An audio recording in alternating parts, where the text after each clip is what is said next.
Welcome to the Well Woman Show, where we interview women executives, leaders, and entrepreneurs. And you're listening to the Well Woman Show, where motivated women achieve fulfillment and well-being. You're listening to the Well Woman Show. Take time for myself by coming to things like Well Woman Drinks. To be accepting of myself no matter what. Step away from judgment as much as possible. You're listening to the Well Woman Show.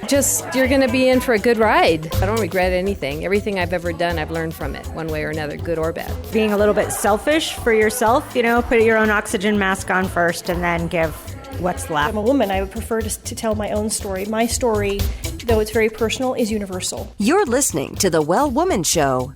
And now your host, Giovanna Rossi. Hi, Giovanna Rossi here, and welcome to another episode of the Well Woman Show, where I interview women leaders, executives, and entrepreneurs about their lives and their road to becoming and being who they are today. Do you ever find yourself overwhelmed with your responsibilities, and it seems like you'll never get it all done? Well, you're not alone. We all need to remember to use our superpowers, the ones we already have but don't use all the time, and take advice and wisdom from one another. Towards the end of the show, in a segment called Superpowers for Success, I ask my guest about her superpowers, and the answers will give you the strength, perspective, and power to keep on being the well woman you are. I'm so happy you're here, so thanks for tuning in. The Well Woman Show is sponsored by Better Money Decisions, headed by two awesome women, Kate and Lorraine, who put your interest first when it comes to your money. They make sure your plan and your investments are tailored just for you. No financial jargon, no Wall Street double talk. Go to bettermoneydecisions.com/wellwoman to get their new book for free. Today's topic is finding inherent worth and dignity in every person, including yourself. And hopefully by the end of the show, you'll be clearer about seeking counsel from your older self and be more gentle with yourself. My guest today is Reverend Angela Herrera, a Unitarian Universalist since she was 7 years old, and the daughter of a functionally illiterate mom. Angela Herrera graduated from Harvard Divinity School and is now the senior minister-elect for First Unitarian in Albuquerque, New Mexico. The free giveaway today is a meditation that my guest wrote called Utterance of the Timeless Word. Go to wellwomanlife.com/070show to download it for free. I love this giveaway because you can use it to meditate anytime, anywhere. Now to my interview with Reverend Angela Herrera. So I want to ask you first is, what are you working on right now in terms of your role as a senior minister in New Mexico, and how does it impact the lives of women? Well, one of the things I'm most passionate about, and this is something that came up a lot in our congregational discernment too, it's something that members talked about as being really important to them, is diversity and social justice. I'm particularly interested in what William Barber describes and others describe as the concept of intersectionality. So, for example, from about 2014 to 2016, I was a member of the Faith and Reproductive Justice Faith and Reproductive Justice Leadership Institute at the Center for American Progress in Washington, D.C. And, that work was centered on something that's really important to me, which is reproductive justice. But the approach we took at the Center for American Progress was very much one of looking at where are the intersections. So how does racism intersect with reproductive justice, and how do policies tend to impact women of color and where more than white women, for example?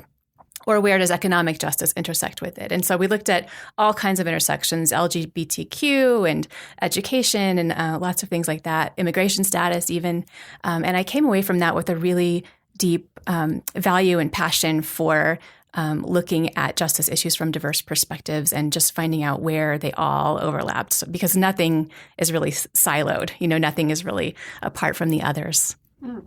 Okay. And so what will that look like in your work now at the church? Well, I've been networking like crazy around Albuquerque and New Mexico with other leaders, and I'm really interested in getting involved or creating a broad-based coalition kind of opportunity here in New Mexico. And I think we have some really great starts on that in our state.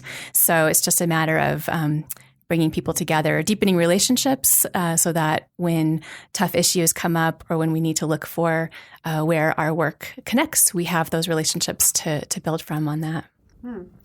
Okay. And Angela, can you talk about the Unitarian Church and how you came to be senior minister here, and what are the what is the philosophy? What is your approach here in terms of spirituality?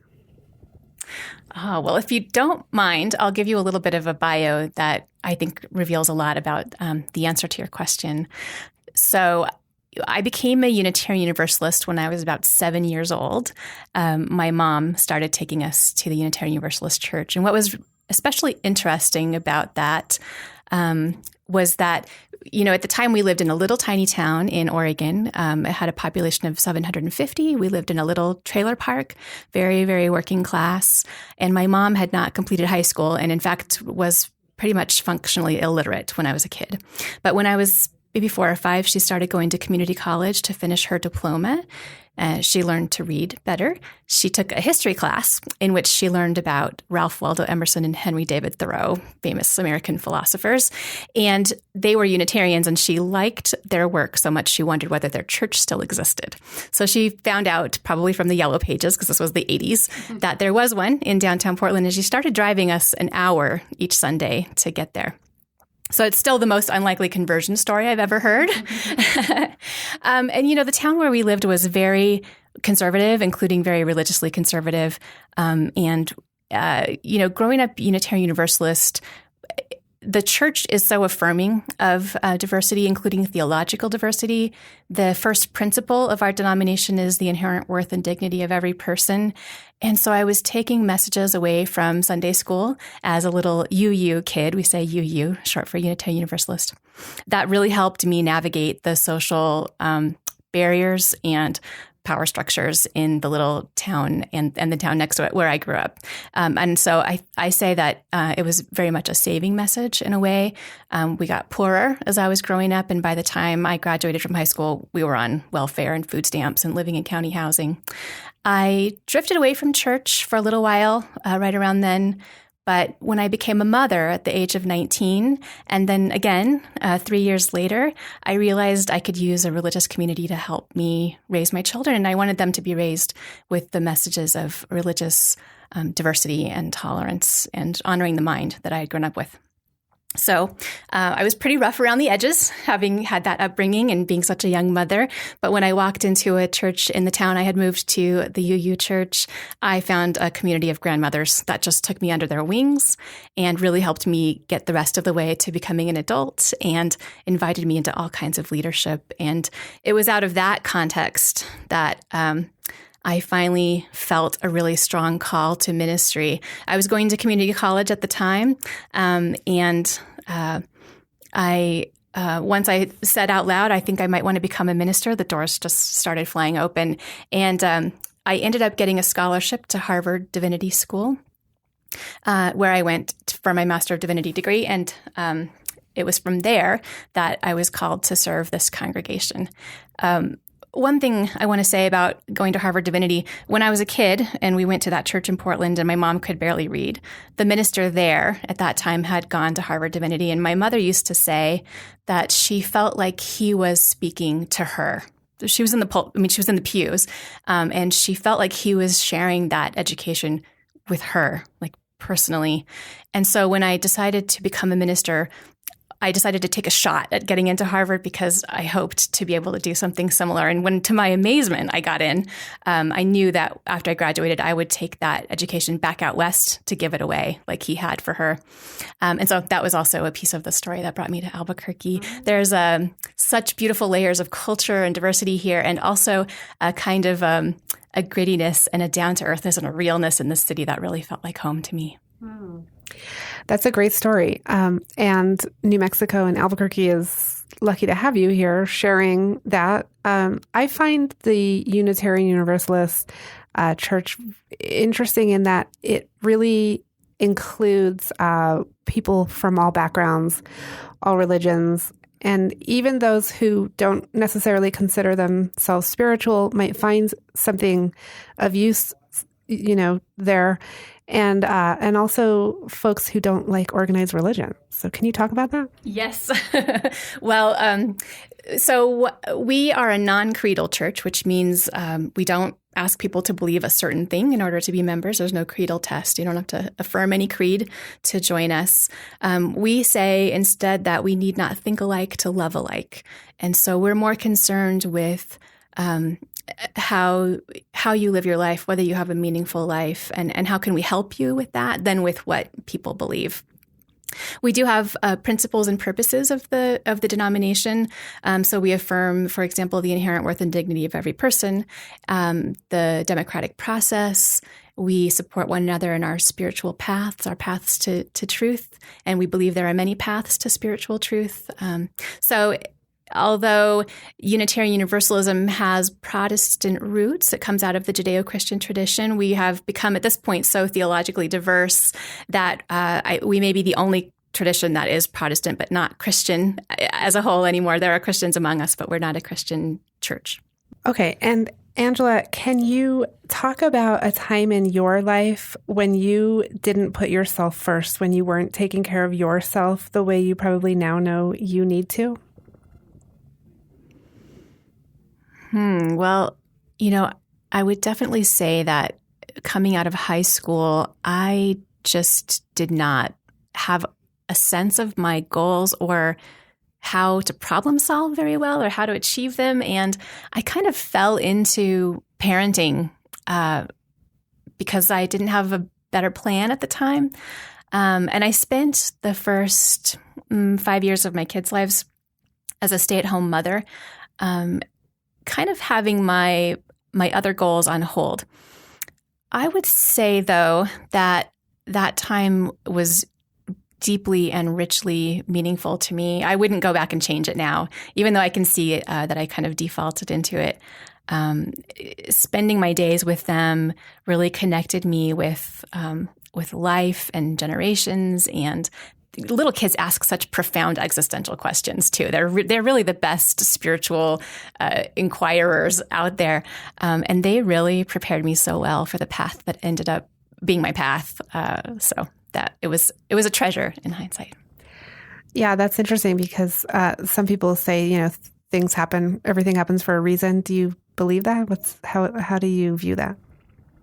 I wouldn't say everything happens for a reason, but I do think we can make anything meaningful and can get something out of anything that happens to us, even if some of it is painful or challenging. So I sort of agree that everything doesn't happen for a reason, but I do think that we can learn from everything, and everything that happens presents an opportunity for learning, which is really hard to see it that way sometimes, right? And especially for those of us that were particularly distraught after the election. I had a lot of conversations with people about how we have to see this as a learning opportunity at some level. Yeah, well, I mean, definitely there is something to be learned in how surprised many of us were about the results, and also about where we're at as a country and how so many threads of this moment in history came together to create the reality that we're experiencing right now. Social media and economic disparity and all that, race, all that kind of stuff. So yeah, there's a lot to be learned there. And ouch, right? Ouch. Yeah. And there's just a lot of people wondering how to do that. I think people are going really, really digging deep and trying to figure out how they can reconcile what's happening in the country and how they, what is their role in it. I think this is obviously not a time to disengage, but it is hard to engage. So what is your view on that right now? Well, we have a profoundly polarizing president who reflects the profound polarization in our country. And so I think this is the perfect time to engage and to do it with humility and curiosity and to try to get to know our neighbors. And I'm define neighbor broadly, and to reach out. It's been a while since it was the norm to have civil conversations in our society between people who respectfully disagree about positions on things. I mean, even two people who share values, it's hard to have conversations that reflect different political positions. And so it's time for us to get good at that again. So a lot of what we deal with on the Well Woman Show is how we take care of ourselves and do all of the things in our lives that we do,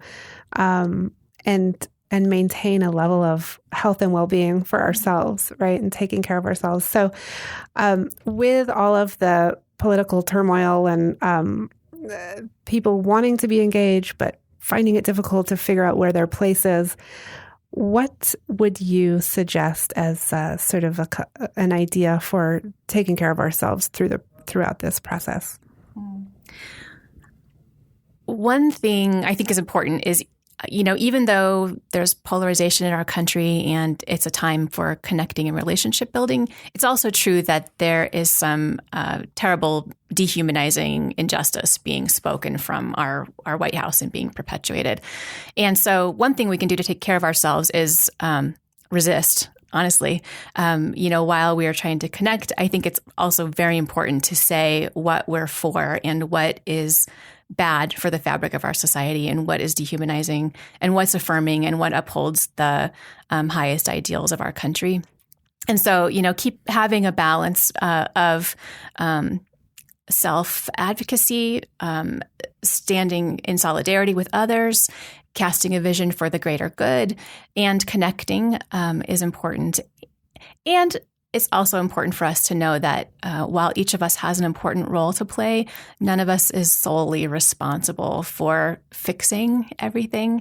And so it's okay and important sometimes to get outside and look at the mountain or spend some time on it, or whatever your spiritual practice is in your life that reminds you of your smallness in the order of things. Also, we need to stay connected with that. Okay, if you're just joining us, I'm speaking with Reverend Angela Herrera today, and we're talking about her new role as senior minister-elect of the Unitarian Church in Albuquerque, and also talking about the things we can do to take care of ourselves while we are still being who we are out in the world. How do we take care of ourselves? So one thing I want to point to is if you go to wellwomanlife.com/KUNM, you can download one of Reverend Angela's meditations that she's sharing with us. And can you talk about your meditation and the book you wrote and some of the meditations that you're going to share with us? Mm-hmm. Sure. Well, the book began as just a tiny collection of poetry I had written over the years, some from when I was a stay-at-home mom, some when I was in divinity school or being a student minister or a student chaplain, and some are pieces that I wrote for this congregation to offer as the Sunday prayer, and they're particularly poetic or meditative kinds of prayers. Some I wrote in response to something a member of the congregation asked or said. Before we get started, a quick word from our sponsor. One of the top issues women tell me they struggle with is finances, which is why I want you to call my friends at Better Money Decisions. The company is owned by women, Lorraine L. and Kate Stalter, and they make sure your plan and your investments are tailored just for you. They're fiduciaries and put your interests first. No financial jargon, no Wall Street double talk. Also, they have a gift for Well Woman Show listeners. Their free book, Don't Let Your Money Kick the Bucket Before You Do. And it's all about the need to manage your money for a long life expectancy. You can download the entire book at bettermoneydecisions.com/wellwoman. And you'll also get a free portfolio diagnostic so you can tell if your investments are right for you. Just go to bettermoneydecisions.com/wellwoman. The one that I'll share is called Utterance of the Timeless Word. And it's a piece that I wrote after someone in the congregation came to me asking, what does life mean? And, big questions. What does life mean? What is this about? What is the divine? What is God? And got me reflecting on the humility of the pastor, whose job is to engage these questions, even though sometimes we are full of them ourselves. Okay, that's great. So we can download that at wellwomanlife.com/KUNM. And we're going into a segment called Superpowers for Success. And I want to ask you a few quick questions. These are not terribly quick questions, but we'll go through them quickly. What does success in life mean to you? For me, success is about power with people, about exploring our ability to impact the world, and about delving together into the depth aspect of life, and just drawing out more meaning, beauty, and connection. And what does living a well woman life mean for you? Living a well woman life is a practice. It is constantly tending the balance between professional and personal, caring for our bodies. It's something that I think I've found I can never say, okay, I've got it now, it's perfected. Rather, I find that I get a little out of balance in one area and then I bring it back and then it happens again in a different area.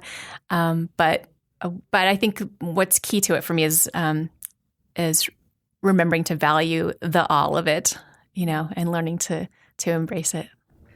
That's great. Yeah, I always think of it as a juggle because we don't always have our hands on all the balls, right? There's one up in the air or there's one on the floor. Yeah, I like that.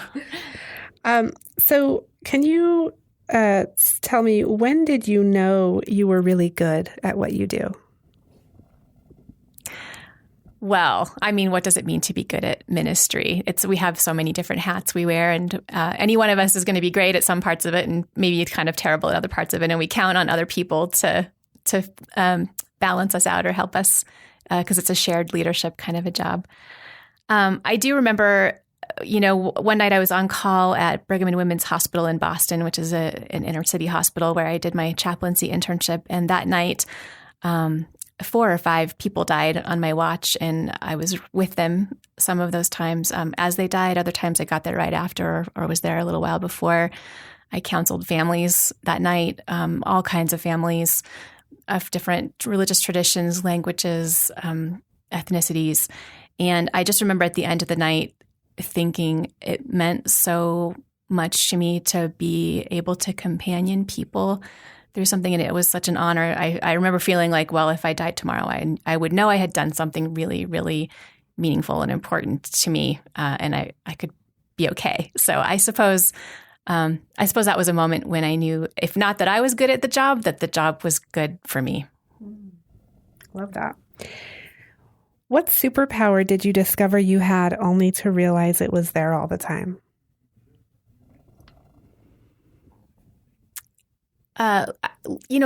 Leadership is an interesting thing. The ability or the sense of a willingness to step into leadership is something that we leaders develop in different ways in our lives, and I think maybe we continue to learn it over the decades. But I think once I realized in my late 20s, early 30s that I felt called to leadership, I was able to look back and see my smart-mouthed little 4-year-old self and my rebellious tween and teenager self and see that the same qualities had been with me all along. And it had been a matter of learning how to guide them into something fruitful. And I remember as a parent, my daughter came into this world fierce and passionate and able to organize other kids. And sometimes she really gave me a hard time as a mom. But I remember thinking, oh, she just needs, how can we steer this? How can we steer this into something powerful in her life? Because she also has those qualities. That's great. What advice would you give yourself 20 years ago? Well, your question reminds me of a meditation I do sometimes, which is where I seek counsel from my older self. So I feel like our older selves are with us all the time, and we can check in with them if we just get quiet and imagine 20 or 30 years out, or even 5 or 10 years out, whatever we'd like. And, I always find my older self is a lot gentler on me, on my current self, than my current self is, if that makes sense. And so she knows everything is going to be all right. And the things that are giving me angst today won't last forever. And she knows that no feeling is final. So when I think back to myself 20 years ago, I think, go girl, you do you. You've got this. It's going to be okay. Don't worry about being a little rough around the edges or not knowing how the path is going to unfold. It just will, so you can just trust it.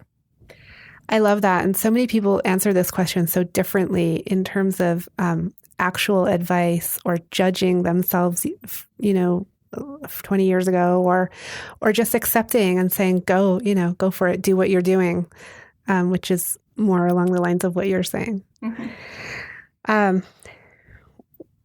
Do you identify as a feminist? Oh, yes. Yes, definitely. Do you want to expand? Yeah.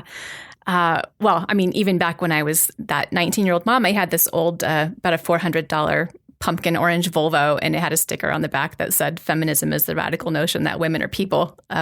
So I think I've been a feminist probably my whole life, and that's an identity that comes easily to me. Do you think your mom was a feminist, and did you learn that from her, or did that come through your early learnings at the church? I don't know if she would have self-identified as a feminist, but she definitely believed in equity and opportunity for all people. And so I think she lived as a feminist. Last question. What are you reading right now? What's on your nightstand? So I'm reading a novel called Joy Comes in the Morning, and it's about a rabbi in her early 30s, I think, just trying to balance being a person and a religious leader. This sounds appropriate for you right now. Thank you so much for being on the program today. Thank you so much for inviting me. That's it for our show today. I've been speaking with Angela Herrera, a Unitarian Universalist since she was 7 years old and the daughter of a functionally illiterate mom. Angela Herrera graduated from Harvard Divinity School and is now the senior minister-elect for First Unitarian in Albuquerque, New Mexico. You can get the freebie at wellwomanlife.com/070show. Join us on June 14th for the Well Woman Deep Dive Workshop at West on creating financial abundance with Kate Stalter of Better Money Decisions, who will help you understand how much it will cost to live your dreams, and healer Christine Berg, who will remove and release energetic money blocks so you can restore your abundance default. If you'd like to attend, visit wellwomanlife.com/events to register. If you enjoyed the show, please take a moment and subscribe in iTunes and leave a review. This helps raise visibility for the show, which is super helpful when it comes to producing it every week for you. You can also continue the conversation in the Well Woman Life community group at wellwomanlife.com/Facebook. For feedback, comments, or just to let me know you were listening today, find me on Facebook, Twitter, and Instagram at Well Woman Life. I'm Giovanna Rossi for The Well Woman Show. Until next time, have a super powerful week.